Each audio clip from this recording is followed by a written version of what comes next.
He didn't even have the decency to close the door. I was sitting at my desk, the one with the coffee ring stain I'd been meaning to get cleaned for 3 years. The one with the sticky note on the monitor that said check the failover logs at 4 p.m. in my own handwriting, when my CFO walked in at 2:17 on a Tuesday afternoon and told me I was done. "We're restructuring the analytics division," he said. He was looking at the wall behind me when he said it. "Your position's being eliminated." That was it. No performance review, no warning, nothing in writing beforehand, just eliminated, like I was a line item on a spreadsheet he wanted to clean up before the quarter closed. I had been the senior data systems analyst at Mercer and Holloway Financial for 11 years. 11 years of building the reporting infrastructure that the entire company ran on, the automated reconciliation suite, the audit trail system, the dashboard that the board looked at every single Monday morning. I built all of it. I documented some of it. I was the only person alive who truly understood how all of it talked to each other. And my CFO, a man I had made look brilliant in front of the board more times than I could count, let his son walk into my job 48 hours after I cleaned out my desk. His son had a finance degree from a school I'd never heard of, and 8 months of experience as an operations coordinator at a company that turned out to be his uncle's landscaping business. I found that out later. But right then, standing in the parking lot with a cardboard box and my travel mug, I didn't know any of that yet. What I knew was that I was 51 years old, I had a mortgage in suburban Columbus, and I had just been escorted out of the building by a security guard named Phil, who had the decency to look embarrassed about it. Phil held the door for me. That was the kindest thing anyone did for me that day. I sat in my car for probably 20 minutes. Didn't start it, just sat there. The box was in the passenger seat. There was a framed photo of my daughter on top, the one from her college graduation, both of us squinting into the sun. My travel mug was balanced on the dash. My hands were in my lap. I wasn't angry yet. That came later. Right then I was just trying to locate the feeling, the way you probe a tooth with your tongue after the dentist says there might be a problem. Something's wrong, but you can't quite find where. What I kept coming back to was the failover log reminder on my monitor. The sticky note I'd left for myself. I never checked those logs. Nobody knew they needed to be checked. Nobody knew what happened if they didn't get checked. Nobody knew a lot of things. And in 4 days, the company's fiscal year-end reporting cycle was going to kick off. I drove home. I told my wife. She hugged me for a long time without saying anything, which is how I knew she understood it was serious. Then she made coffee and we sat at the kitchen table and I started to think about what I'd left behind. Not in a vengeful way. Not yet. I'm being honest. In those first hours, I genuinely considered calling my CFO and offering to walk his son through the system. That's the kind of person I thought I was. Reasonable, professional, above it. Then I checked my email and found the separation agreement they'd sent over. There was a clause in it, buried in paragraph 14, that said I had 7 days to sign and waive any right to additional compensation, including a discretionary bonus that had been verbally promised to me at my last performance review. The bonus I'd been counting on to cover my daughter's first semester of graduate school. I closed my laptop. I did not call my CFO. I did not offer to walk anyone through anything.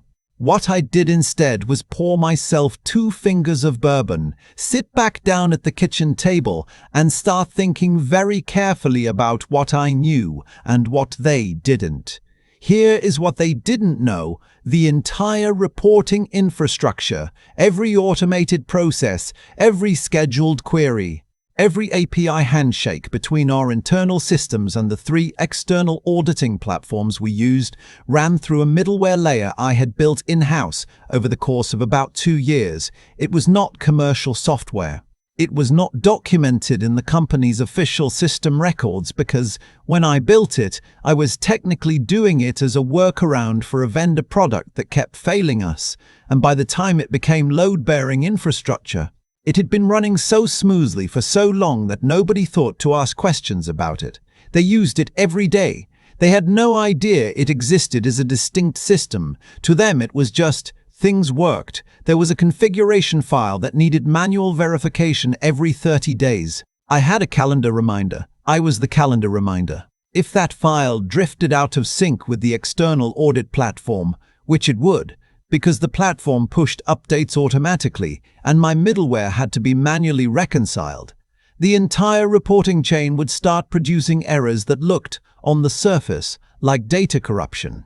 They wouldn't be data corruption. The underlying data would be fine, but the outputs would be wrong.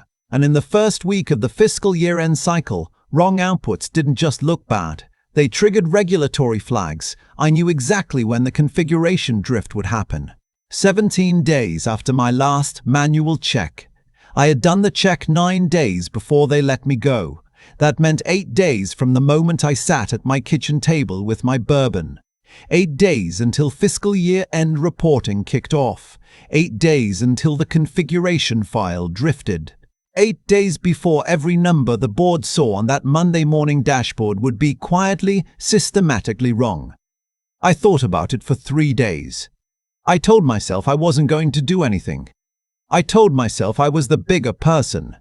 I applied for 2 jobs. I went for a run. I helped my wife with the garden. I cooked dinner twice. I acted like a man who had moved on. I had not moved on. On the 4th day, my wife's sister called to ask how I was doing. I told her fine. She said she'd heard from someone at her office, she worked in commercial real estate downtown, that Mercer and Holloway had brought in a hotshot young analyst to modernize the data division. The phrase she used was modernize the data division. She said people were impressed. I thanked her for the call. I sat very still for about 2 minutes. Then I got up, went to my home office and started drafting an invoice. Not to send yet, just to have. On day 6, my phone rang. Number I didn't recognize. Columbus area code. I let it go to voicemail. The message was from a woman who introduced herself as the Director of Audit Compliance at Mercer and Holloway. Her name was Sheila, and she had the careful, controlled voice of someone trying very hard not to sound panicked while being completely panicked. She said the reporting system was generating inconsistent outputs.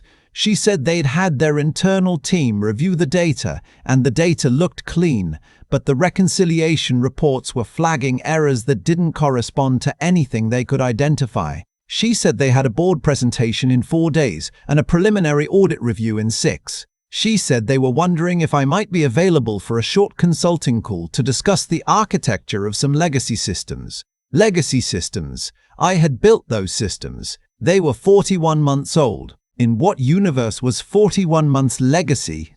I listened to the message twice. Then I called my daughter. Not to tell her about any of this, just to hear her voice, just to remind myself what I was actually protecting here. And we talked for 20 minutes about her graduate program, about her apartment, about the fact that she'd adopted a cat without telling me until after the fact. I laughed. An actual laugh. First one in a week. After we hung up, I opened my laptop and finished the invoice. My consulting rate, which I had never had reason to set before because I had never done outside consulting, was $220 an hour. I based this on nothing except what I knew the company paid an outside vendor for similar work the one time they tried to bring someone in before realizing I could do it better. Minimum engagement, 10 hours. Travel at cost. Payment due within 15 business days. I wrote all of this down. Then I called Sheila back. She answered on the first ring. I told her I was glad to help and that I wanted to be straightforward with her. I'd need to come in as an outside consultant. I had a standard rate, and I'd need written authorization for the engagement before I stepped on site. I kept my voice the exact same temperature the whole time. Not warm, not cold. Room temperature. The way you talk to someone when you're in complete control of the situation and you both know it, but only one of you is admitting it. There was a pause, a longer one than felt comfortable. Then she said she'd need to get approval. I said, of course. I said to take her time. I said I had some other commitments this week, but I could probably fit them in if they needed to move quickly. I did not have other commitments. My schedule was an open field, but she didn't need to know that. She called back in 40 minutes. The CFO wanted to speak with me directly. She asked if that was all right. I said sure. He came on the line. 11 years I had worked for this man. 11 years of quarterly presentations and system upgrades, and twice staying past midnight on a Tuesday to fix something that broke because another department ignored my recommendations. 11 years. He said, "Hey," like we were old friends running into each other at a hardware store. I said, "Hey" back. He explained the situation. I let him explain it fully, which took longer than it needed to because he kept circling around the actual problem, describing the symptoms without naming the cause, the way people do when they don't understand what they're looking at. I let him finish. Then I said, "I know what it is." He said, "You do?" I said, "Yes." He waited for me to say more. I didn't. Eventually he asked if I could come in. I said I could, and I walked him through the consulting arrangement. Rate, minimum hours, written authorization, payment terms. I was polite. I was clear. I did not negotiate. I read the numbers to him like I was reading a weather report. Another long pause. He said, "That seems a little steep." I said, "I understand. You're welcome to bring in another vendor. The configuration file path is non-standard, and the middleware documentation is incomplete, so there'll be a learning curve. But I'm sure someone could get up to speed in." I paused like I was thinking. Honestly, I'm not sure how quickly. A few weeks, maybe. Depends on the vendor. The board presentation was in 4 days. He said, "We'll have authorization to you within the hour." He did not say please. He did not apologize. He did not acknowledge what he'd done. But his voice had changed. The hardware store friendliness was gone. What was left was a flat, functional register. The voice of a man doing math in real time and not liking the answers.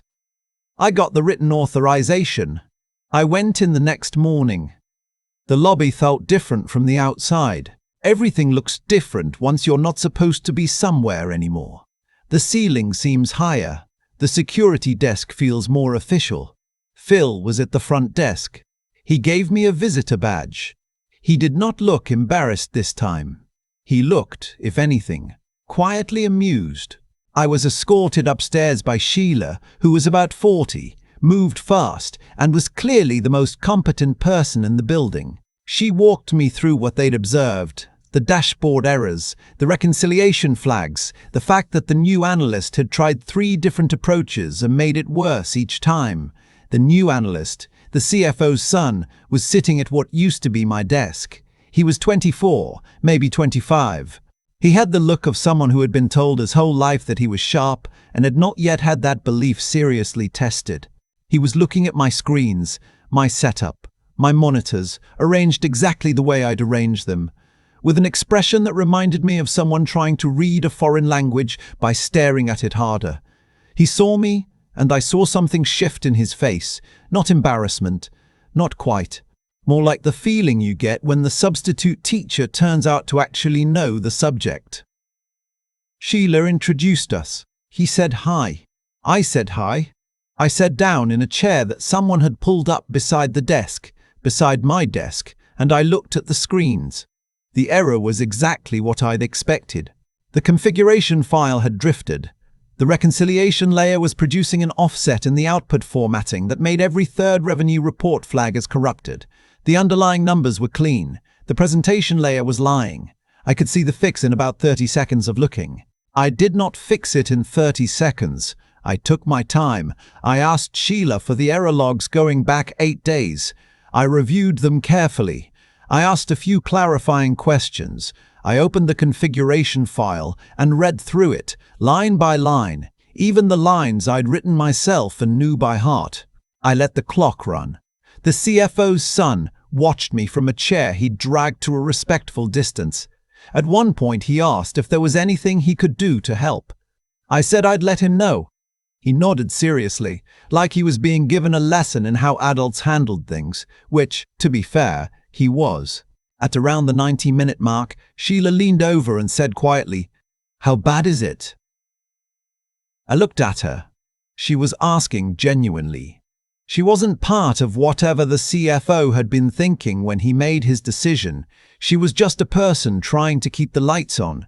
I said, "It's fixable. It's going to be fine." She exhaled in a way that suggested she hadn't taken a full breath since about Tuesday. I fixed the configuration drift. I reconciled the middleware with the updated external platform specs. I rewrote 3 sections of the documentation that had been incomplete, not as a gift, just because leaving it wrong felt unprofessional, and I wasn't going to let this experience make me into someone who did sloppy work. I ran the full diagnostic suite. Every output came back clean. I wrote up a 1-page summary of what had happened, what I'd fixed, and what would need to be monitored going forward, including the 30-day manual verification cycle that someone was going to need to maintain. I printed 2 copies. I handed one to Sheila. I held the other one. The CFO appeared in the doorway just as I was packing up. He looked at the screens, which were now showing clean outputs. He looked at me. He looked at his son, who was sitting quietly and had the subdued air of someone who'd watched something happen that he didn't fully understand but knew was significant. "All set?" the CFO said. "All set," I said. He stood there a moment. I could see him deciding something. I watched it happen in real time. The calculation, the weighing of options, the very human experience of wanting to say something but not being able to figure out what. What he landed on was, "Good work." 2 words. Like I was a contractor who'd unclogged a drain. I said, "Thanks." Then I said, "You'll want to get someone up to speed on the documentation before the next cycle. I've outlined it in the summary. It's not complicated, but it needs to be done on schedule." He nodded. I didn't say, "This is what you threw away." I didn't say, "Your son has no idea what any of this means." I didn't say any of the things that had been living in my chest for 8 days like a low-grade fever. I'd done the work. I'd been paid for it, or would be within 15 business days. That was enough. That had to be enough. I said goodbye to Sheila. She shook my hand with both of hers, which told me she understood exactly what had just happened in that room, even if she'd never say so out loud. Phil gave me back my visitor badge at the lobby desk. I handed it to him. He held the door. I drove home in the middle of a Tuesday afternoon, the same way I'd driven home 8 days ago. Same highway, same Columbus skyline, same everything. But it felt different. Not triumphant. Not exactly. More like the feeling after you've had a hard conversation you were dreading and it's over now and the world is exactly the same size it was before, but somehow easier to stand in. I got home before my wife. I made dinner. Nothing fancy. Pasta, jarred sauce, the good parmesan from the block, not the shaker. I set the table. She walked in at 6:15 and stopped in the doorway of the kitchen and said, "What happened today?" I said, "They called me in."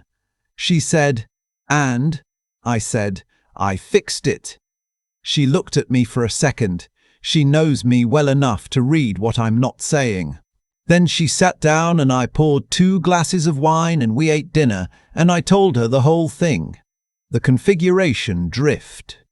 Sheila's voice on the voicemail. The CFO saying good work like I was a plumber. His son sitting at my desk with that look on his face. She laughed at the right parts. She got quiet at the right parts. When I was done, she said, "Did it help?" I thought about it. "Yeah," I said, "I think it did."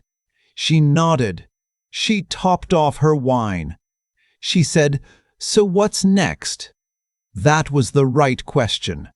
That was the only question that mattered now. I'd already had 2 interviews scheduled for the following week, one with a regional healthcare network that needed someone to rebuild their compliance reporting from the ground up, and one with a consulting firm that had reached out through my LinkedIn the day after I'd updated my profile to say available for contract work. I'd also gotten an email that morning from a former colleague who'd moved to a fintech startup in Cincinnati and wanted to know if I'd be interested in a conversation. 3 leads in 8 days. Not bad for a man who'd been told he was obsolete. I told my wife about all three. She listened. She asked good questions. By the time we'd cleared the table, we'd talked through the pros and cons of each like we were solving a puzzle together, which is what we'd been doing for 27 years, and I couldn't think of a single reason to stop now. I did eventually sign the separation agreement, a revised version that a $350 an hour employment attorney helped me negotiate in a phone call that lasted 25 minutes and more than paid for itself. The discretionary bonus was reinstated. The non-disparagement clause was made mutual. The invoice was paid in full, 11 business days after I submitted it. No pushback, no questions. A wire transfer, clean and quiet, like it had never been in dispute. I took some of that money and paid my daughter's first semester. I didn't tell her where it came from exactly, just that something had worked out. She said, "Dad, that's amazing." And I said, "Yeah, it kind of was. I heard through the professional grapevine about 6 weeks later that Mercer and Holloway had brought in an outside vendor to manage the reporting infrastructure. A commercial product, expensive, less flexible, maintained by people who'd never spoken to anyone at the company. Exactly the kind of solution I'd replaced 11 years ago because it didn't work. Good luck to them. The healthcare network job came through. I started on a Monday. New building, new people, new problems to solve. The particular pleasure of walking into a broken system and knowing, before anyone else does, exactly how to fix it. My new badge said Senior Systems Consultant. Contract. My terms. I wore it like it was a different thing from what I'd worn before because it was. I think about that Tuesday afternoon a lot. Not the part where I got fired. That part fades. What sticks is the parking lot. The cardboard box, the framed photo of my daughter on top. Me sitting in my car with the engine off, not ready to start it yet, trying to figure out what I was actually feeling. What I've come to understand is that what happened to me wasn't random. It followed a logic. The CFO made a choice built on something other than merit, on convenience, on favoritism, on the assumption that the system would run itself because it always had. And that kind of choice always costs something eventually. Not because the universe is keeping score in some mystical ledger, but because reality doesn't bend to accommodate wishful thinking. 11 years of institutional knowledge doesn't just evaporate because someone signs a piece of paper. Gaps appear, things stop working, and then somebody has to pay somebody to fix it. That's the part I didn't fully understand when I was sitting in that parking lot. I thought I was thinking about money and mortgage and my daughter's tuition, but what I was really sitting with was a question I hadn't asked myself in a long time. What do I actually know, and is it worth anything? Turns out the answer was yes. The answer was $220 an hour, minimum 10 hours, payment due within 15 business days. Here's what I wish someone had told me 20 years into my career. The thing that protects you isn't your title or your salary or even your relationships with the people above you. It's the depth of what you actually understand. I had built something that nobody else in that building could fully see. Not because I was hiding it, I just hadn't finished documenting it yet, which, if I'm honest, I probably should have done sooner. But the knowledge itself was real. It was specific. It was mine. And when the moment came, it was exactly that knowledge, not anger, not leverage, not strategy, that put me back in that building on my own terms. I didn't walk in there to make anyone feel bad. I walked in there to do a job. And I think that's the distinction that matters most. There's a version of that story where I let the system crash and watched from a distance. There's another version where I went in and did shoddy work, just enough to cash the check. I couldn't do either of those things. Not because I'm a saint. I am absolutely not a saint, and I did enjoy the silence on the other end of the phone when I read the CFO my rate, but because doing the work well is the only thing I know how to do. It's the only part of this whole situation I had complete control over. So that's what I controlled. Sheila shook my hand with both of hers when I left. She didn't say much. She didn't need to. Some things get communicated without words between people who understand what just happened in a room. I think about my daughter too. She got her first semester paid and she doesn't know the whole story. Maybe someday I'll tell her. The part I'd want her to take from it isn't the revenge. Honestly, the revenge part is the least interesting piece. What I'd want her to know is that her dad got knocked down at 51 years old and got back up and showed up the next day and did the work anyway. That he didn't let someone else's bad decision become a reason to become someone he wasn't. That he drove home, made pasta, set the table, poured 2 glasses of wine, and kept going. That's the whole lesson. Keep going. Know your worth. Do the work right, especially when, nobody's watching. The rest tends to take care of itself.